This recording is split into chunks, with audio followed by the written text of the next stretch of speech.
Bideoetan azalduko dizuet zeintzu tresna eta zelan erabiltzen ditudan tresna horiek Flipped Classroom aplikatzeko laugarren mailako matematikako talde batean.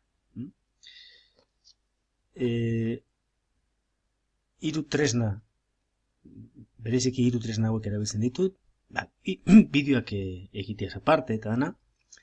Bata, egindako bideoak nire kanalean dekote ez danak YouTubeko kanalean igota. Gero erabiltzen dut alde batetik bideoak bidaltzeko eta kontrolatzeko egiten dutena eta kontrolatzeko egiten dutena dala ulertu ondoren edo bai, hau da, bideo bat ikusten dabela, ariketa txiki bat bidaltzen diete horrekin. Eta, segun zen egiten duten ariketa hori, informazio nahiko hartzen duzu. Ikusi duten, ez duten ikusi,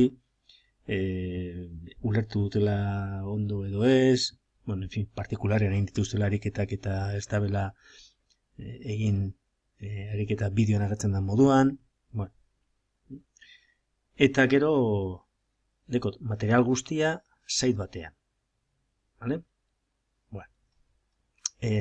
Nire YouTube kanalean dekotez bideoak saiatzen naz etiketatzen mailaka zeri buruzkoa doian, bigarren batxierreko bideo bada eta geometrian inguruan eta gero aipatzea be diren vektoreak edo bidekadurak edo planoak edo zer diren, bai?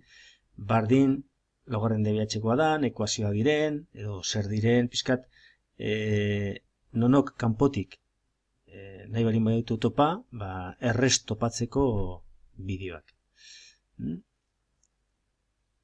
Zimaz, bideoak egin, eta beti itzen dut kopia bat pendrive batean euki, oza, disko batean euki, egunen batean konexiorik ez padago, ez geratzeko inor bideoak ikusi barik, vale?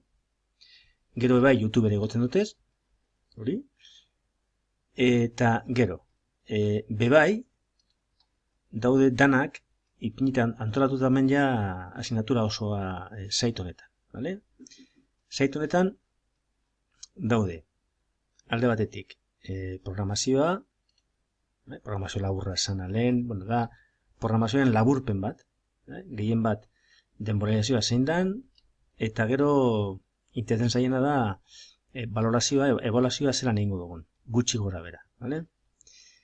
Gero, tresna bat erabiltzen dugu, bideo bakoitzarekin, zenbaki multzuen bideoa ikusi ondoren, zeintzuk ariketak egin behar dituzten.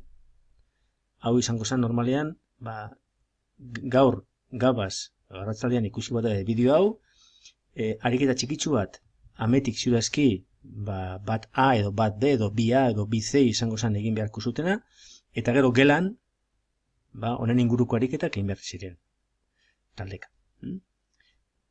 Hau zeratzen da, talde gai guztietan, sekuazio mota eta ze ariketak, eta bideoak eta bai.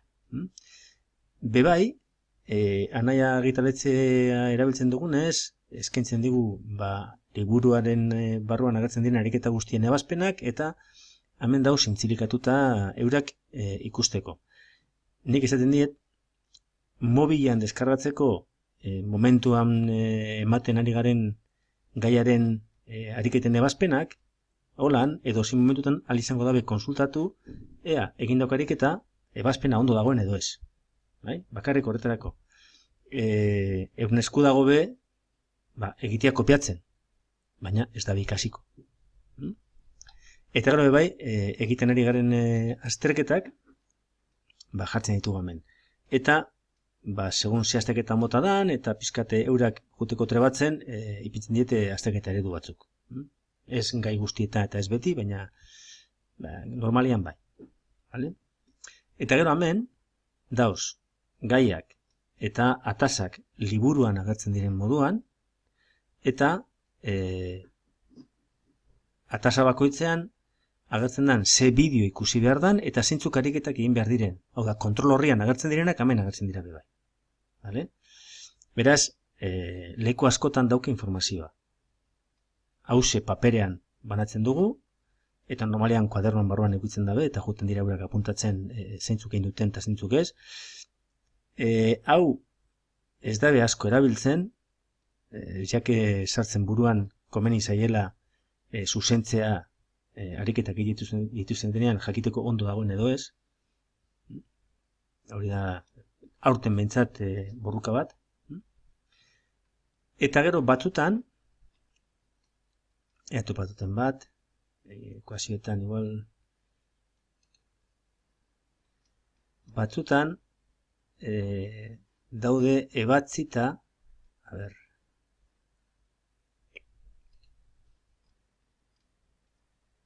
ariketak ebatzita daukate, bebai. Espada ulertzen zelan egiten den, pausuz pausu zelan egin behar dire. Hau, ez dago eginda ariketa guztiekin, eta, bueno, egia esateko, ez dut uste hau erabiltzen dutenik konprobatzeko zelan egiten duten.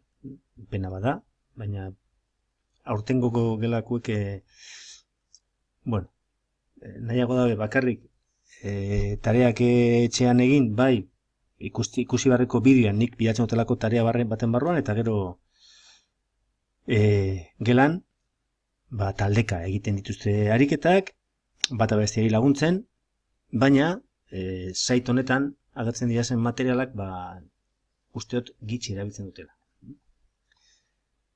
Eta gero esan dutena da klarrun erabiltzen dutela, bale?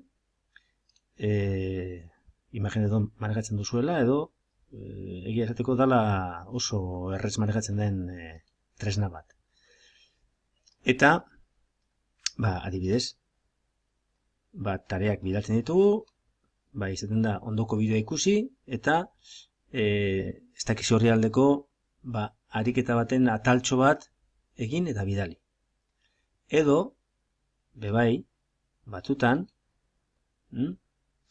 eskatzen diet, batuten baten bat, orokorrean, esaten dit bebai, apunteak hartzeko, laburpena egin, gero ikasiala izateko kodernotik, eta bidaltzeko ariketa batzuk.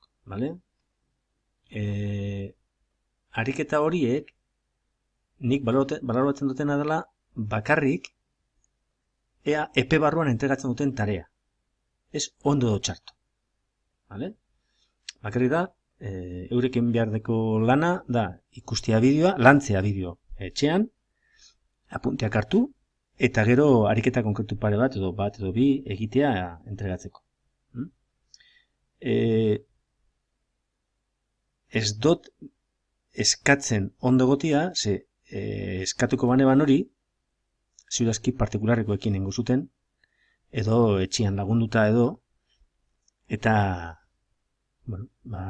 nintzen jabetuko zeintzuk gauzak dauzen ulertu barik, edo zeinek ulertu den ondo, eta zeinek ez duen ulertu. Nik hori insistitzen dut asko, ikasri esanez. Tareak mesedez egiteko eura bakarrik, laguntza barik. Holan, eurek ere jakingo dute, ea kapazak izan diren egiteko, eta horrek esan nahi dau, kapasa izan bada, jakin duela, eta erdi ikasita izango duela. Gero klasera etorten danean, espadau jakin egiten ondo, galdetzen ditu, bere zalantzak,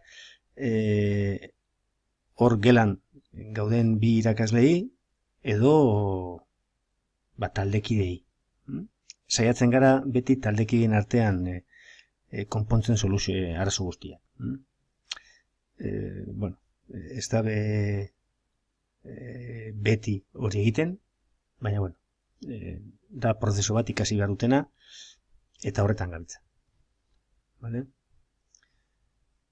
Hori dana, igual hemen ikusi zuelen hemen Kahoot agertzen dela, eta noizean behin planteatzen dugu Kahoot aktibitatea pizkate azterketa horreteko egun batzuetan,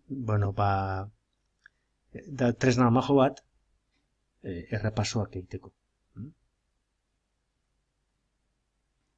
gero, badago gai bat, eta trigonometrian, proiektu bidez egiten duguna. Proiektua izaten da, San Antolinetan anteroren jeitziera dago, eta, helburu izaten da, soka galdu dala, edo lapurtu dabela, eta sokaren neurria, erosi aurretik, jakin behar dugula zenbatekoa dan. Eta trigonometrian bitartez kalkulatzeko. Eta horretarako dako gantalauta, hemen apur bat, teoria, zeintzu teoria lardu dituzten, egiten dugu tarea txikitsu bat aurretik, ikasteko erabiltzen tresnak, teodolitoa eta kalkulak zen egin behar zen, frontoiaren frontiza neurtzen dugu, eta gero ja, jartzen dira urak, taldeka egiten tarea. Tarea hori, egin behar dabe, aurkeztu txosten bat, eta bideo bat. Eta gero hori rubrika baten bitartez baloratzen dugu.